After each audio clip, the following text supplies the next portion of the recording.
The story of Robert de Villa. You know who that is? No, you don't, because I do. 3 months ago, I gave khutbah in Fort Worth. I haven't been to that masjid in 4 or 5 years, and they invited me for some reason, and I went. And I gave khutbah there. My khutbah was about dua. An Egyptian fellow comes up to me, a young man came up to me afterwards, he goes, Allah fulfilled my dua today. And I said, what's your dua? He said, my dua was that Nu'man Ali Khan should meet Robert de Villa. I was like, are you Robert de Villa? He goes, nope, I am not Robert de Villa. Robert de Villa is my friend. But I think Allah is fulfilling my dua. I was like, fire away, I want to know. Robert de Villa is a young man who lives in a town 40 minutes past Fort Worth. He was a farmer, young guy. And he was hit with some sort of genetic disorder that kicked in later on in his life, and he became paralyzed from the neck down. And he lives in a nursing home. Most people in that nursing home are 90 years, 100 years. They're really, really old people. And then there's, his room where he's paralyzed neck down. He's the only 30-something-year-old that is in the nursing home, okay? And he's been in that nursing home for the last 10 years. His family got a computer for him that's voice activated, so he can give voice commands, put a headphone on and Google stuff and search stuff so he can surf the web and find information. In his room, and by the way, staunch Christian family, the minister comes and prays for him every week and things like that. And his best friend was in the bed next to him. One of his best friends. He became best friends because he met him at the nursing home. This person was also paralyzed and he needed a new liver. Okay?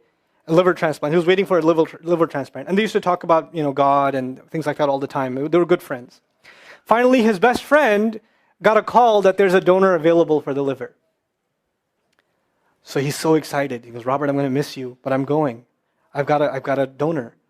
So they take his friend and they go into the operation, and his friend died at the operating table.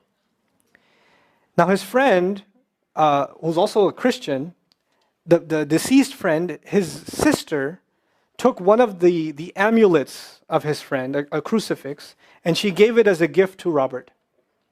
This is a reminder of your old buddy. So he hung it on the side of his hospital bed. Robert de Villa lives a pretty decent life in there. The nurses take care of him. He's a happy guy. And one day he goes to sleep and he sees a man in his dream. That man says his name is Muhammad.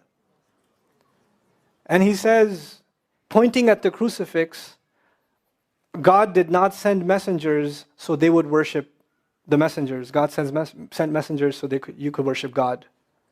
And Jesus was just a man. He walked in the markets and he ate food. He walked in the markets and he ate food, and the dream stopped. He only knows that Jesus was just a man. He knows there's a man named Muhammad that said that to him. He said that messengers came so people could worship God and not the messengers. This is all he knows. So he starts Googling Muhammad.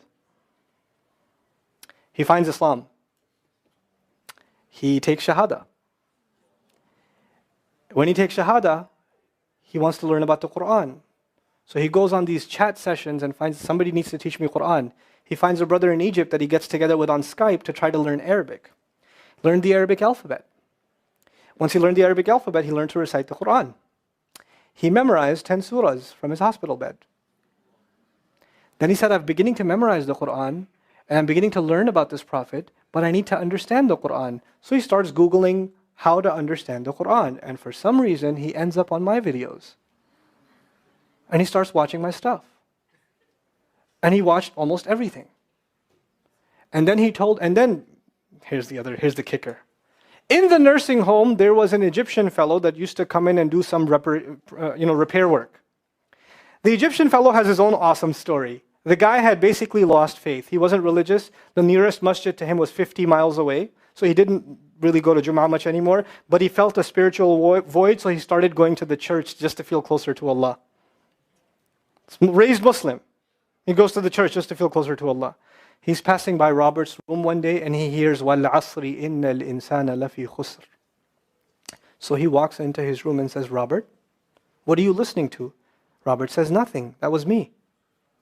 And the guy says, you're Muslim? He goes, yeah, I became Muslim. And now this friend is in shock. How does Allah guide someone in the middle of Churchtown, USA, in a nursing home, with a crucifix on the side of his bed that he doesn't even have the physical strength to move. And the guy himself says, I want to come back to Allah. So he tells him about his, the friend he found online, Nouman Ali Khan. So the Egyptian fellow starts watching my videos. And then he says, I wish I could meet him one day. And he says, okay, I'll pray for you. And after 5 years, that Egyptian friend shows up at the same masjid that I haven't been to in 4 years. And after Jum'ah says, I think Allah wants to fulfill my friend's dua and my dua. So I said, I think He does. Let's go. So I took a few of us and we went. And we met with Robert. We had a beautiful conversation with him. And inshallah, for Eid, we're going to go to his nursing home again. The nursing home was pretty shocked. You're all here to meet Robert? He's like, yep. Why do you want to meet him? He's an inspiration. We're like, okay, let me check if we can. And they had to call the hospice administrator and all this stuff. And then eventually let us in. And Robert's in shock. And then I meet with Robert, we're talking, and I was like, hey, Robert, so I heard you memorize some surahs. He says, yeah. Can you recite one for me? So he recited Surah Al-Asr. Not one of us was not crying. We're just in tears. When somebody turns to Allah, don't worry about the means. Guidance will come. Balance will come. I want to tell you some more about Robert because young guys are here. Young guys that play basketball. Young guys that are healthy. Young guys that have ambition. I told you what's his paralysis, from where to where? Neck down. He has a special wheelchair that has to hold pretty much every part of his body in place. He can't just sit in a wheelchair. It holds his neck and it holds every other part of his body in place because he has no control over his limbs. And he has to have a special van where the wheelchair locks in so that if it goes through a bump or whatever, he doesn't, receive the shock. So he made a request. He wants to go to the Friday prayer. They didn't have the special van, so they put him in a regular van. And so he went to the regular van and a few bumps and his spine got even more hurt. He went to Jumu'ah. He came back in excruciating pain. And they said, I'm sorry, Robert, you're no longer able to sit in your wheelchair. You're going to have to stay in your bed for the next 6 months at least. If you see recovery, then you can get back up again. I met him in that span. He had already been in that bed for 3 months already. And the reason he was in that bed is he went to the Jummah prayer. And he told me about the Jummah prayer. He said, I've never felt more peace in my life than I was in that masjid. And you know what I'm going to do, Brother Nouman? When I can sit in my chair again, I'm going to go to Jummah. I'm going to go to the masjid because I've never felt like that before. There's someone who has nothing but control over his mouth and his eyes. And he says, I only find peace in the masjid. And here we are. These masajid, I don't care what ideology, what school of thought, what they're talking about in the masjid, what fitna is there. I don't care. It's still Allah's house. Just go to pray. Don't go there to talk to people. Go there to talk to Allah. Just go to talk to Allah. You're just going for you and Allah. That's it. That's it. Other things will come, but you're not going for them. You're just going there to find peace. You'll become different people. If Allah can guide Robert Davila, Allah guide everybody. And then he said, sometimes I wonder why Allah put me in this position. And then I say to myself, what am I kidding? Allah has given me so much. I am so grateful for what He gave me. And if this is the way He was going to bring me to Islam, it's all worth it.